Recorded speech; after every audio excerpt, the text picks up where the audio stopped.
The sealed booster boxes in the flesh and blood secondary market have been really perceived as a sort of stock in my mind. You know, they go up and down and all this type of stuff rapidly, but I think the perception is more applicable to a bond in the stock market.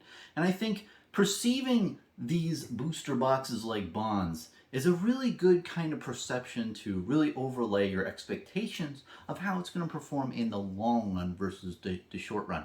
So I wanted to really explain that and go into detail of what I mean by, treating booster boxes, perceiving them in your brain like they are bonds instead of stocks. And yeah, just pepper in a couple of life experiences as well. So just off the beginning, man, this is not financial advice. Please seek a financial advisor for any like finance type of shit. I am a normal guy in a normal room. This is just for entertainment purposes, as always. But let's get into it, man. And I first really want to shout out Rudy from Alpha Investments.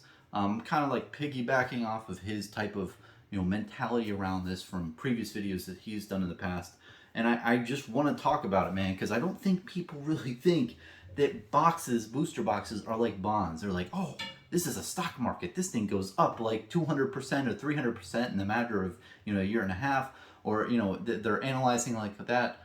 But I think that it's more of a long-term type of game when you're holding it for a long period of time. So let me first tell you about my experience with bonds. Bonds, I never understood in school. And I was like, hey, what's the point of this shit? Like, as a consumer, like, I can never buy bonds on the open market. And I was wrong.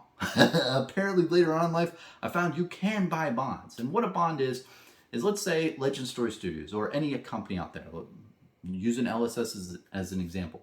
They want to print a new set, but they don't have the capital or the money to do it. What they do is they issue a bond to me, and I'm like, okay, I'll give you $1,000, Legend Story Studios here, and you will give me 3%, or let's make it 5% a year for 5 years. And then after that 5 years is up, I get my initial $1,000 back. So what happens in year one, I give Legend Story Studios $1,000. They give me, $50 in that year. And then year two, I get another $50. Year three, another $50, man. Four, $50. Five, get another $50. And I get my initial $1,000 back. See, you have this thing where you give up the capital on the first year, and then for every year you get a certain percentage based on the initial amount that you put in. And bonds on the market for stocks and everything, the stock market is always in increments of 1,000. So if you own 5 bonds, you have $5,000 face value of the bonds. Now it gets a little complex after that, and I won't go too deep down the rabbit hole of bonds, but you also have like a coupon rate. So let's say you have a bond that's normally worth $1,000.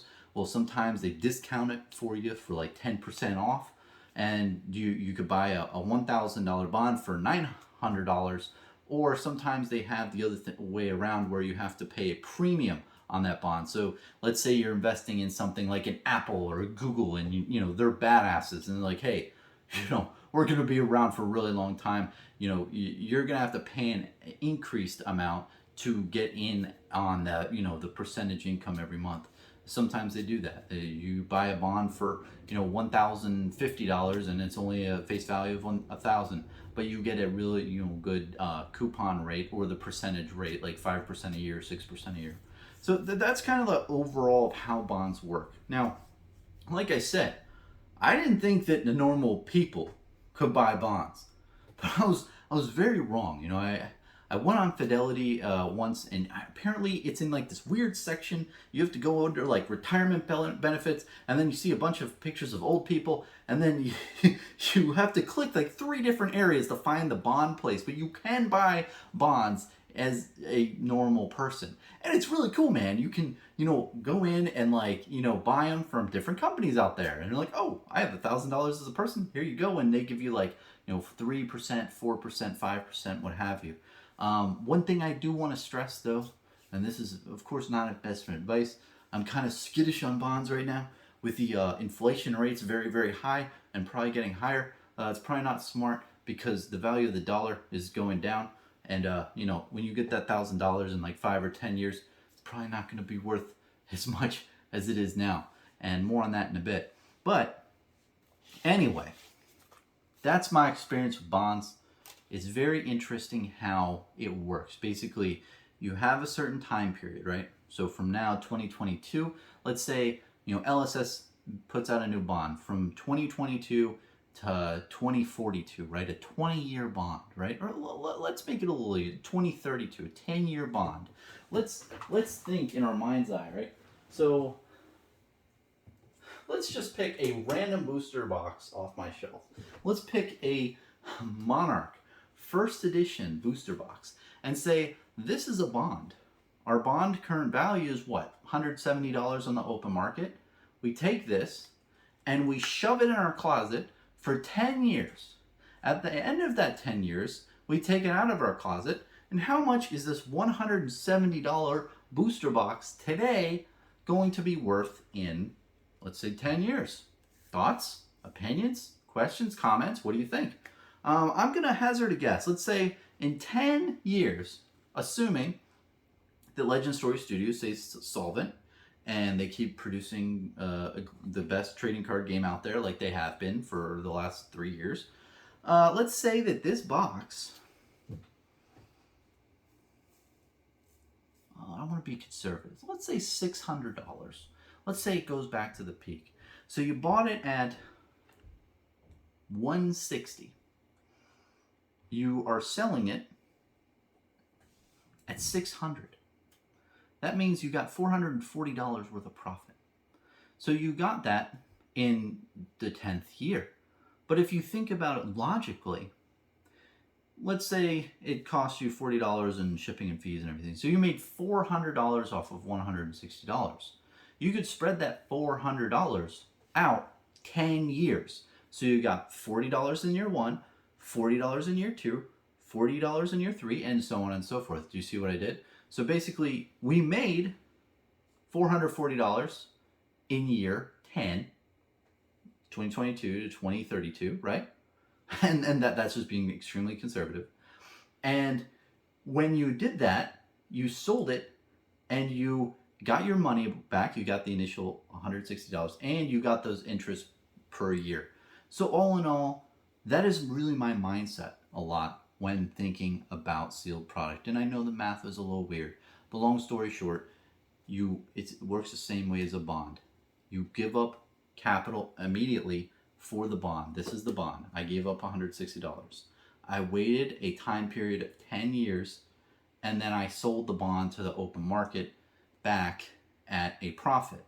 And even though I didn't get those incremental amounts of money each, year, it's still like that is essentially what I'm doing the math of in my mind. This might not appreciate for a very long time, or it might take 2 years, who knows, or 3 years. You don't know the maturity date of a booster box, and that's the kick in the teeth right there. With a bond, you know when it's going to mature. It has the date. It says, hey, this is going to mature in the year 2032, guaranteed. Here it is. You're going to get your $1,000 back as long as this company remains solvent. That's how bonds work. Booster boxes, you don't know when the maturity date's going to be. It could be in 3 years, 5 years, 8 years. You don't know, but it's there. So what is really nice, though, about booster boxes over bonds is inflation helps booster boxes. Think about it. I mean, if inflation across the board goes up 9% or 10%, this essentially goes up 9 or 10%. Whereas a bond, it doesn't do that. That initial $1,000 investment you put into a bond goes down that amount because inflation is bad with bonds because that's fixed to the U.S. dollar. This is not fixed to anything. This is just a collectible, so it goes up. So I think there's a lot of really advantages to collectibles overall when you're thinking about investing for the long run. And again, this differentiates from a stock altogether because you're not worried about the short term. You don't give a shit about what happens between year 1 and year 10. You're just waiting for it to mature, and once it does, then you sell. You don't care about the short term like things that happen along the way. It's the long game. It's realizing like, hey, how many of these things exist? As long as there's a shorter supply and there's a lot of demand for the game overall, and as long as the game lasts and stays solvent, that's the biggest thing about bonds overall when you're looking at and analyzing. The biggest question is this company going to be around in 10 years. And if you believe in that, well, then that's what you're holding on to, and that's the level of risk that you're incurring.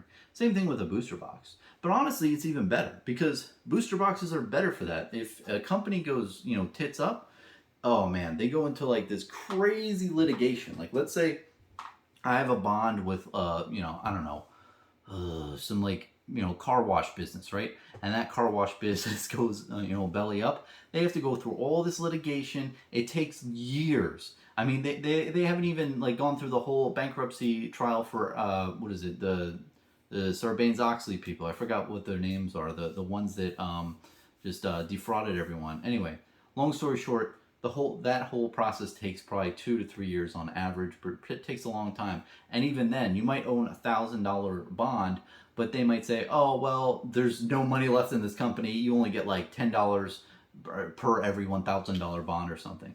Whereas these things, they don't have to worry about that.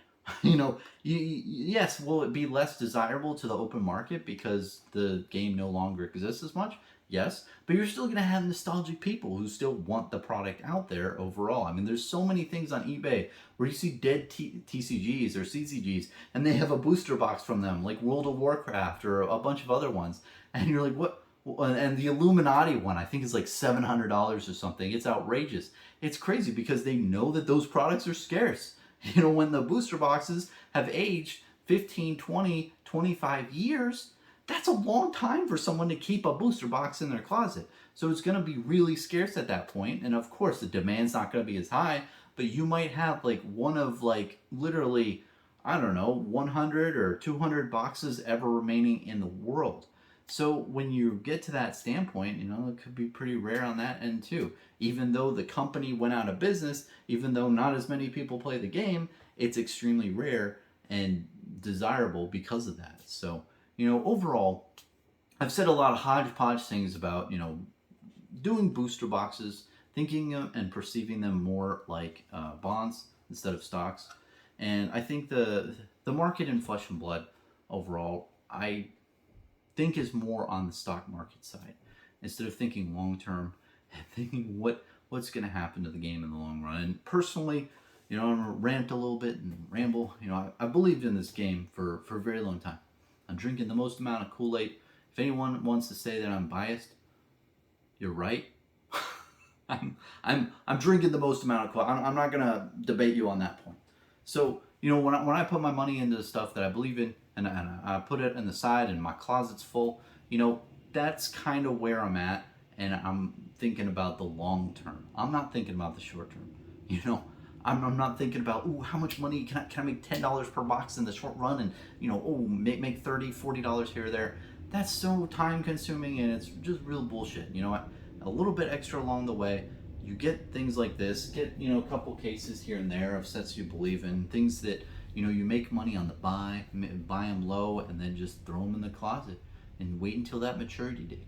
And I think that is a really responsible way of viewing these types of different things that you put your money into. And that's kind of it for this type of video about treating booster boxes as bonds. Let me know what you think. Let me know if you agree, disagree, or want to say something else, or anything you have on your mind. But overall, this is kind of my perception. When you see this stuff in the back right here, when you see different products that I own that, are sealed like this, that's kind of what's running through my mind.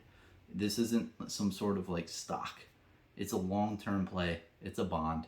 And I'm just waiting for that maturity date until I realize some stuff. So thanks for watching, man.